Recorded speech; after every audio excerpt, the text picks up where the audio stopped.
Next up, arguably the most important book by the most important psychologist of the 20th century. Still worth reading, Interpretation of Dreams.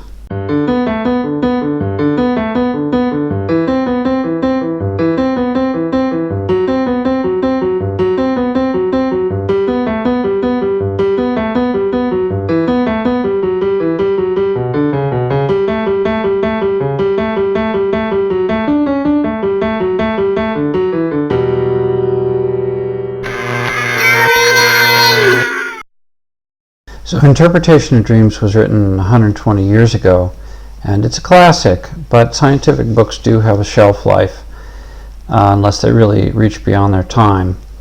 So let's just get into it and see if it's meeting our criteria of being still worth reading.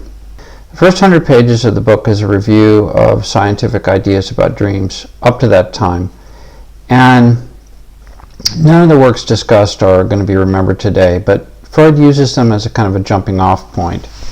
So I like to think of this initial section as a kind of conference. It's like Freud has invited all these scientists and philosophers, even people from history like Aristotle, and he lays out their contributions, and then he says, okay, now that you're all assembled, here's my idea. And Freud's big idea, or one of them, is that dreams are wish fulfillments. So in English, we might say, I wish it would stop raining. Freudian wish fulfillments can be trivial, but they can also be more intense and much deeper kinds of wishing. They can involve, the highest human aspirations and also the deepest, most hidden desires, things that are maybe disturbing or antisocial. So the idea of wish fulfillment, that's obviously the core of the book. But there's a secondary idea which I think is really interesting in the book, which is that dreams are in some sense artifacts. In other words, dreams have a structure, a very detailed structure. They have a sense, they have a meaning, and very much in the same way that an art object has a sense or a meaning.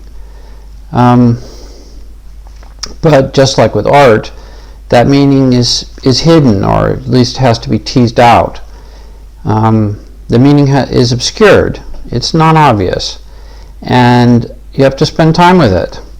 And like art objects, dreams are capable of having different interpretations.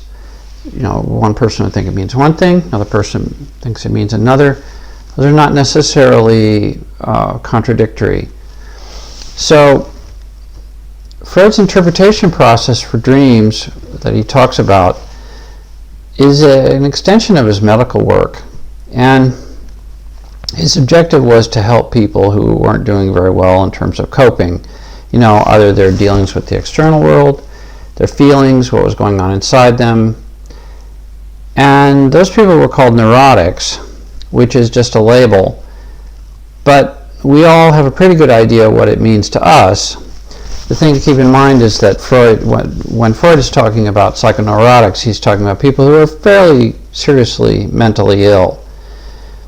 So he was trying to help people like that, and he was basically trying to help them by talking to them, which is a beautiful thing, listening to them and just observing what was going on inside them, and analyzing their dreams helped him.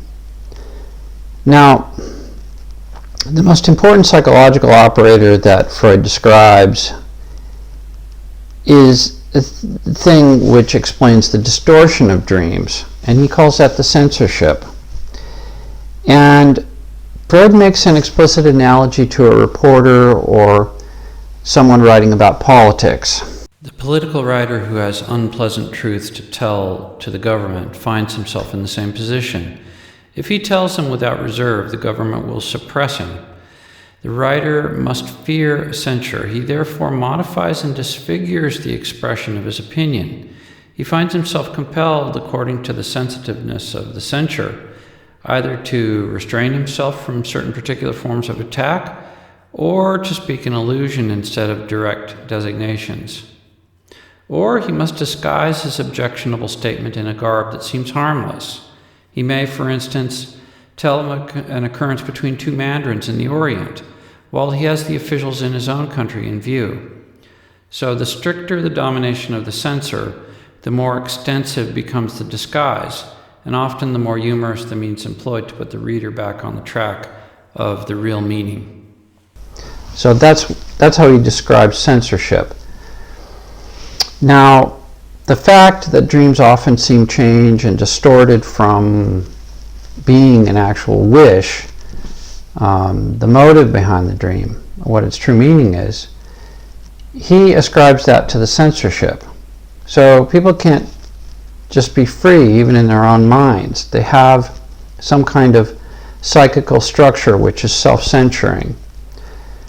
And this is a very important idea because everyone knows what it means to self-censor. Everyone knows what it means to say too much or to get out in the open too much and then be exposed and have people laugh at you, or much worse, be politically or socially ostracized. So this idea of censorship and seeing that in the dreams of people, and having insight on censorship through that pathway, is probably one of the most important things to get from the book. There are two other things that I want to cover about interpretation of dreams. The first is that this is the book where the notion of the Oedipus Complex really makes its first appearance in Freud's writings. Most people have some idea about the Oedipus Complex, but the explanation that Freud gives and the way that he works this genuinely very interesting idea into his narrative about dreams is still worth reading just by itself. It's always best to get something from the horse's mouth, and this is where the Oedipus Complex first is described. The second thing we really should cover about Freud, especially this book, is this humanistic side. Freud, perhaps maybe surprisingly to some people, was a humanist. There's plenty of evidence to support that idea in the book. Bruno Bettelheim wrote an entire book called Freud and Man's Soul, which lays out this argument, and which is something that I may cover in a future segment, because that's still worth reading too. But the word soul, seal, that appears in the book 234 times in various ways, either as a word by itself or as part of another word.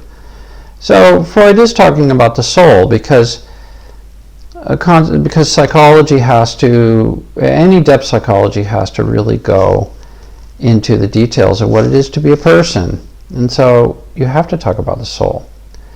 Anyway, we've only scratched the surface here on interpretation of dreams, but I would mark this book as still worth reading.